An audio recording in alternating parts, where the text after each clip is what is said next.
Olá, seja muito bem-vindo. Está começando agora mais um Saúde Sem Complicação, o podcast da Ampla, a revista das Unimedes do Estado do Paraná. Eu sou Lana Martins e hoje vamos abordar um tema muito especial, o início da jornada de um bebê. Para falar sobre isso e também sobre o programa Primeiro Ano de Vida, que é uma iniciativa da Unimed Paraná, nossa convidada de hoje é a doutora Gabriele Lima Cardoso Westphal, que é médica pediatra, especialista em alergia e imunologia e uma das responsáveis também pelo programa e a extensão desse programa na Unimed Paraná. Doutora, seja muito bem-vinda. Obrigada pela disponibilidade em falar conosco sobre este tema.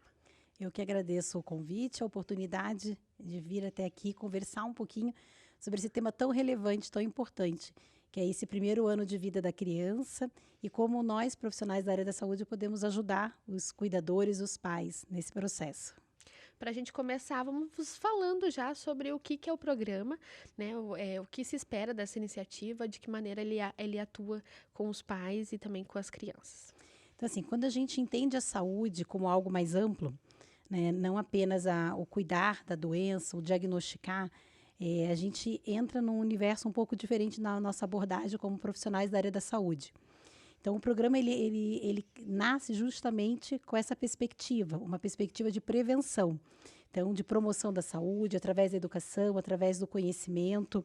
E essa fase é uma fase muito bonita, de muito desenvolvimento, mas também que surgem muitas dúvidas dos pais.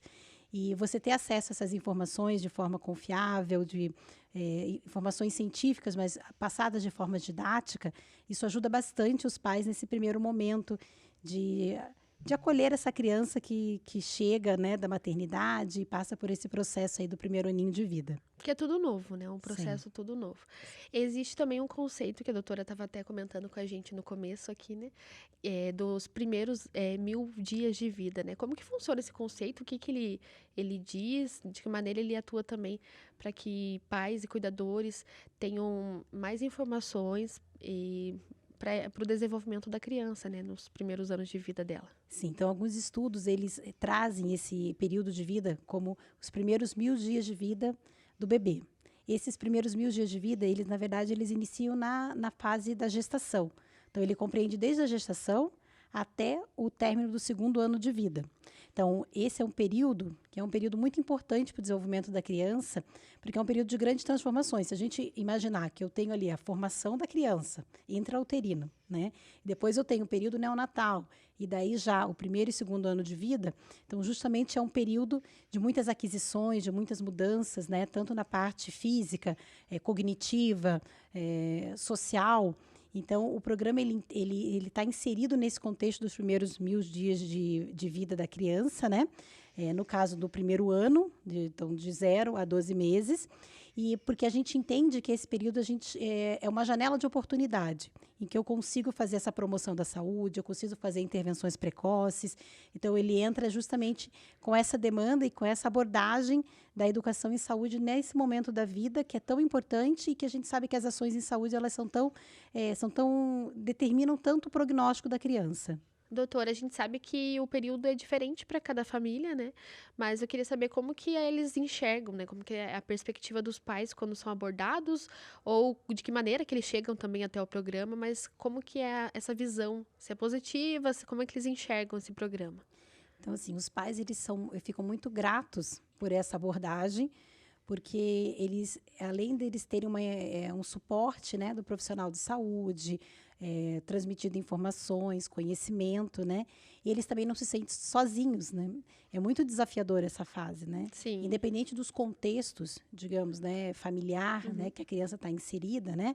A gente sabe que para todos os pais é uma fase difícil, né? Sim. Quando você... Muitos relatam, inclusive, que às vezes esse período é solitário, né? Sim. Uhum. Eu já lembrei agora de uma situação, muitas vezes quando a gente dava alta, né, a criança saía da maternidade, a gente dava alta no hospital, os pais saíam assim, com o bebezinho no colo, falando assim, nossa, como que vai ser, né? Com tantas dúvidas, né? Como que vai ser o primeiro dia, como que vai ser o banho agora sem o suporte ali daquela equipe de enfermagem, Sim. dos técnicos. Então, para os pais ter esse apoio é muito gratificante, porque eles sentem-se muito mais seguros, né? E isso traz paz também, saber que existe um canal de comunicação de fácil acesso com pessoas que eles vão construindo esse relacionamento. E o programa, ele não tem uma busca ativa. Na verdade, como é que os pais ficam sabendo, né? Então, a gente tem um programa de gestante e ao término do puerpério, né, as gestantes que são acompanhadas pelo programa, elas recebem esse convite. É apresentado para eles o programa Primeira Infância, primeiro ano de vida, né? Com extensão, que depois a gente vai falar do Primeira Infância. E com isso, o que acontece? A grande maioria deles, a gente vê, eles aderem ao programa, porque ele já vem de uma construção do programa gestante, né? E outra forma também são de compartilhamento entre os beneficiários. Às vezes pesquisando também. Isso, né? Então tem muitos beneficiários que já estão no programa. A gente tem um WhatsApp de contato direto do programa, né? Que os pais podem tirar dúvida. É nesse WhatsApp que a gente passa as informações, mas ele também fica um canal aberto para a comunicação dos pais. E muitas vezes eles compartilham com outros beneficiários e através desse canal, né, do WhatsApp, a gente já, quando um outro beneficiário ele chega com essa demanda de querer participar, então já é feito um cadastro, já é direcionado, né, o beneficiário para o programa. E que tipo de apoio ele já tem? O programa acaba sendo um pouco também orientativo, educativo? Sim, o foco do programa é a educação, né? É a promoção da saúde através justamente disso, da educação e da prevenção. Então, a gente entende que isso é realmente uma ação mais assertiva para essa fase. Então, eu forneço, né, conteúdos, eu forneço orientações científicas de forma bem didática, de um fácil entendimento para os pais, e com isso ajuda muito nessa fase deles estarem tendo o acesso a essa informação. Então, o programa, o foco dele é justamente isso, essa questão da educação, da prevenção, da promoção de saúde.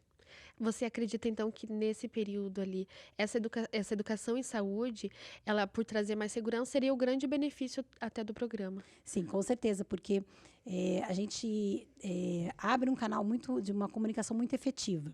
Então, a gente encaminha para os pais orientações mensais, né? Dependendo da fase do desenvolvimento que a criança está, então são transmitidos os conteúdos para eles, né? A respeito do desenvolvimento, do neurodesenvolvimento, a respeito, por exemplo, de vacinas, sobre amamentação, sobre... Então, as situações práticas também a pessoa super práticas, né? recebe. São justamente aí. Por isso que o programa ele vem de encontro bem atender a necessidade que o pai estava apresentando naquele momento. Então, mês a mês, encaminhado, né? Informações pertinentes àquele mês da criança, trazendo justamente essas ações bem práticas. E daí, com isso, eles vão recebendo essas orientações e o programa vai caminhando dessa maneira, né? E, além do que, também são enviados formulários para os pais preencherem e, através desses formulários, abordando essas áreas, né? A área da vacinação, a área da alimentação, sobre a amamentação, a questão das visitas ao pediatra, que a gente sempre reforça que esse acompanhamento não substitui, né, a necessidade da puericultura, que é esse acompanhamento tão importante que a criança tem que ter. Então, e esses questionários que são encaminhados junto com esse material mensalmente, eles são avaliados pela nossa equipe e se a gente detecta que existe algum fator de risco, por exemplo, a criança já faz algum tempo que não vai à consulta de puericultura, ou a mãe sinaliza que não fez a vacinação, ou enfim, até uma alteração no neurodesenvolvimento, algum marco do desenvolvimento que aquela criança já deveria de ter feito a aquisição e ainda não conseguiu, são feitas ligações. Então, a gente liga para o beneficiário, conversa, tenta entender o que aconteceu, né? Às vezes, né, sugere, né, que ele entre em contato com o pediatra, encaminha, e, eventualmente, em situações muito pontuais, existe até a possibilidade da visita domiciliar, né? Que daí a nossa equipe vai até a residência e entende um pouquinho a realidade, faz uma abordagem mais assertiva ali. E, além dessas ligações, essas visitas, também há outros encontros presenciais com outros pais? Funciona alguma coisa assim, em grupo? Sim, a gente tem o atendimento, digamos assim, o foco mais individual, né? Que são essas conversas, essas mensagens, esse canal de comunicação. Mas a gente também tem os eventos em grupo, que a gente acha que é muito importante, porque essa faz parte até da rede de apoio. Sim. Né? Então, saber que outros pais estão passando por aquilo. Sim, com né? certeza. Isso é muito gratificante para a mãe, né? Você entender que não é só o seu bebê que não dorme, né? Aquele período da cólica, que é uma do coisa sono, comum, né? que é uma coisa comum. Então, existe essa abordagem que a gente faz, né, com os pais. Geralmente, esses encontros, eles são online, que até facilita a logística da mãe, né? Uma mãe de uma criança pequena, né? Então, são esses eventos que a gente faz, né? Geralmente com uma duração de 1 hora, que no intervalo lá de uma sonequinha, a mãe também não pode ser muito longo, exatamente, né? a gente tem que adequar a realidade, né? Sim. Daquela mãe, daqueles familiares. E a outra situação também que a gente tem, essas são as rodas de conversas, né? Que são online. A situação são as oficinas, que a gente traz ali assuntos bem práticos. Agora, no segundo semestre, a gente vai ter da Chantala, né? Ah, que legal. E que a gente, é um período também que a gente conhece esses beneficiários, que a gente já acompanha, né? Cria um vínculo até maior. E eles também têm essa troca, né? Entre os familiares. Doutora, teria algum relato, algum caso que tenha acontecido, que também vocês tenham recebido, né, dos próprios pacientes que participam ou que participaram do programa, mas que mostraram um benefício, assim, para a vida prática deles? Não, sim, a gente sempre tem um feedback bem positivo, né? Até a ideia do programa, né, que a gente conversou da extensão do programa do primeiro ano de vida para o primeira infância, que seria o quê? Então, a gente tem ali a abordagem dos 0 aos 12 meses, no primeira infância, do primeiro aninho de vida, e depois o primeira infância que ele daria seguimento até os 3 anos. É justamente por isso também, né? Porque a gente entende que existe a necessidade, mas a gente entende também a necessidade pediátrica desse tempo se estender, né? Com demandas pertinentes já a esse tempo, mas a gente também entende que existe uma solicitação dos próprios pais, né? Eles gostam desse canal de comunicação, então eles sentem a necessidade. E uma situação muito específica que a gente tem em relação à amamentação. Então, o programa ele é um apoio também, né? Então, muitas dessas gestantes, que agora são as mamães, elas já acompanharam a gente no programa, então já foi abordado, mas era de uma forma, às vezes, muito teórica, né? Sim. Porque era na época da gestação, às vezes são primigestas, são a primeira gestação, né? Ou mesmo quando já tem, cada amamentação é diferente, né? De um filho para o outro, né? Cada filho é diferente. Então, a gente pensando nessa questão, a gente tem ali a questão da amamentação como um fator muito importante que a gente vê na prática.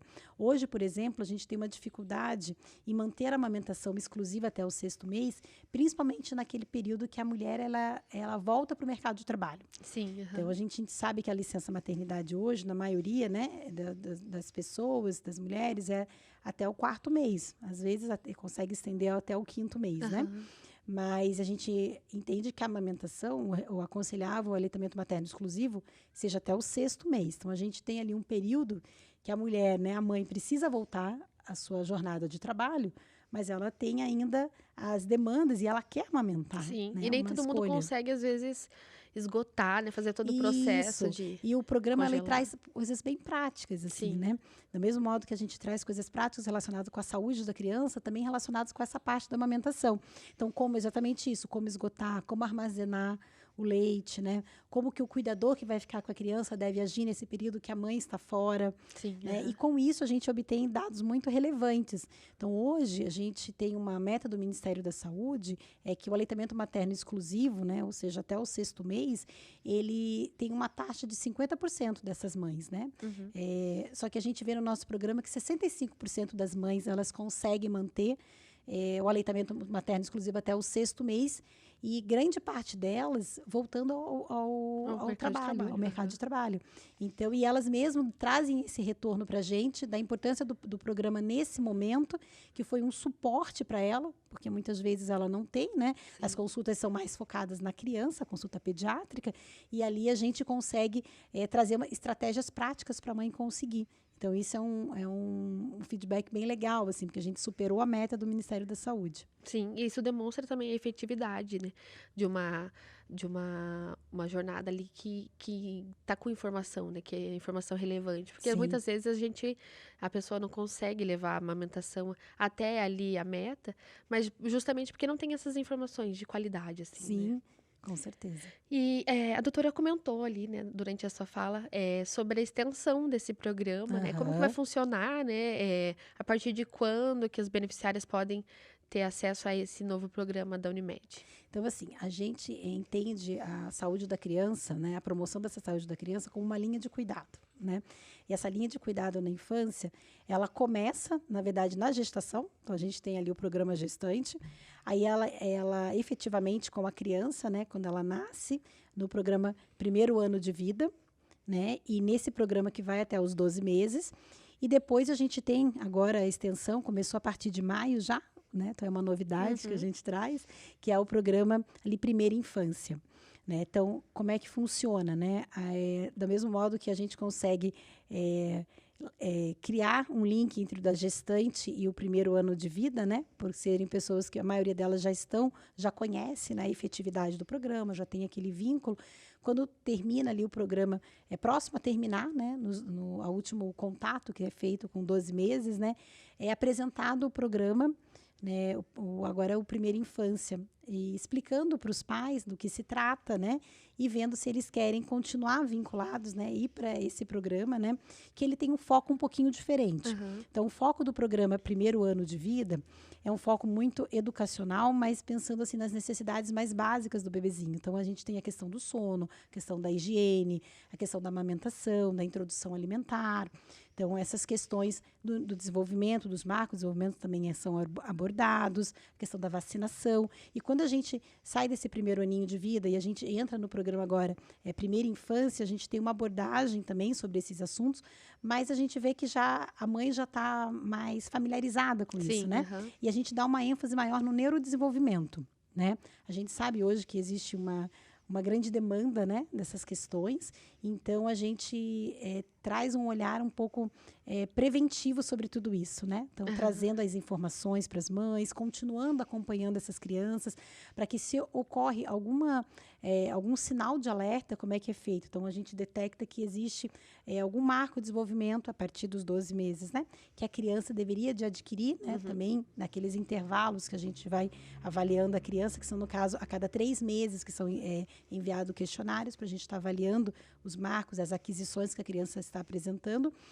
Aí a gente faz um contato com o familiar, tentando entender o que acontece, porque a gente sabe que a saúde da criança ela é muito, às vezes nessa fase eles entram na escolinha, então eles adoecem, então isso a gente acaba sabe sendo mais frágil, né? E acaba também que a gente sabe que às vezes atrasa um pouquinho o desenvolvimento. Então, por que a gente faz esse contato depois, né? Então, a criança teve um atraso, a gente verifica, né, pelos marcos de desenvolvimento, questionário que foi encaminhado, a gente entra em contato e vê como é que conversa com os pais, e em um mês a gente avalia novamente essa criança, em vez de 3 meses, né?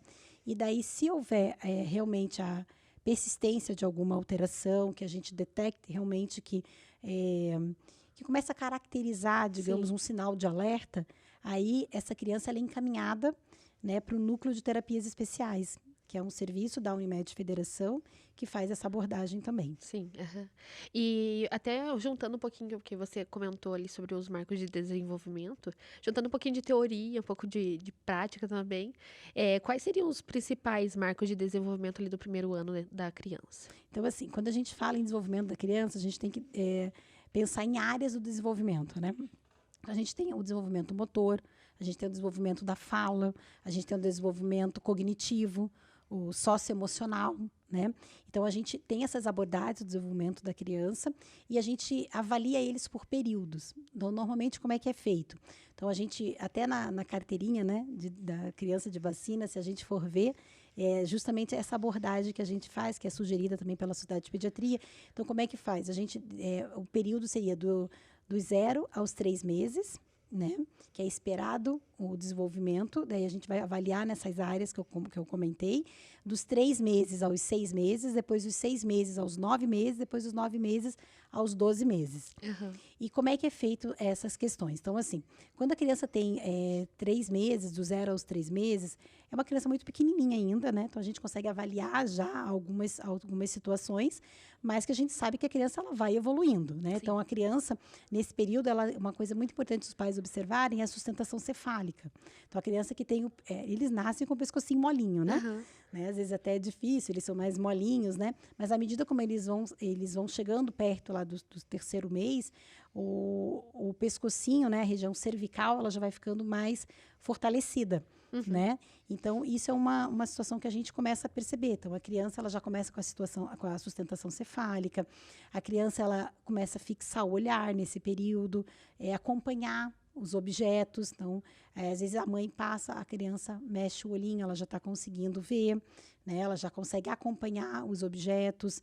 Outra situação que nessa idade eles começam a levar até nesse período, né? Do 0 aos 3 meses, levar a mão à boca. Então, isso são situações que você já consegue ver o quê? O desenvolvimento da criança. Parece que são coisas simples, Sim, mas não, o sorriso social. Aí depois as coisas elas vão evoluindo, né?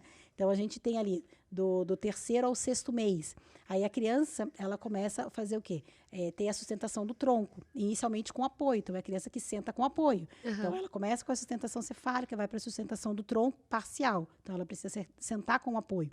E daí, nesse processo, ela leva, por exemplo, já consegue pegar os objetos, levar até a boquinha, já começa a balbuciar alguns sons, né? E assim a criança vai evoluindo, tanto na parte motora quanto nessas outras áreas. Aí chegando lá do 6º mês ao 9º mês, como que seria? Aí essa criança ela já consegue sentar sem o apoio, né? Essa criança ela já consegue, por exemplo, repetir alguns sons, então ele imita gestos, imita sons.